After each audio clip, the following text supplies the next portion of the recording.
ಇಡೀ ಜಗತ್ತಲ್ಲಿ ಫ್ಯಾಕ್ಟ್ರಿಗಳು, ಬಿಸ್ನೆಸ್ಮೆನ್ಗಳು, ಲೇಔಟ್ಗಳು ಪ್ರತಿಯೊಂದು ಜಾಸ್ತಿ ಆಗ್ತಾ ಬರ್ತಾ ಇದೆ. ಆದರೆ ಭೂಮಿ ಮಾತ್ರ ಎಷ್ಟಿರುತ್ತೆ ಅಷ್ಟೇ ಇರುತ್ತೆ.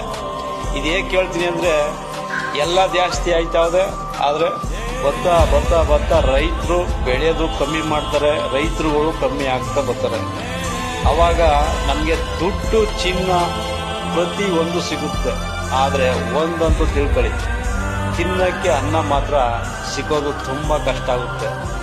ಈಗ ಬೇರೆ ಕಡೆ ಆ ಥರ ಆಗ್ತಾ ಇದೆ, ನಾಳೆ ಇಲ್ಲೂ ನಮ್ಗೆ ಆಗ ಪರಿಸ್ಥಿತಿ ಬರ್ಬೋದೇನೋ ಅಂತ ನನ್ನ ಸಲಹೆ. ಬೇರೆ ಕಡೆ ಆಗಿರೋ ಚಿನ್ನಕ್ಕಿಂತ ಹೆಚ್ಚು ಅನ್ನ ಅನ್ನೋದನ್ನ ನಾನು ಒಂದು ವಿಡಿಯೋದಲ್ಲಿ ನೋಡಿದೆ.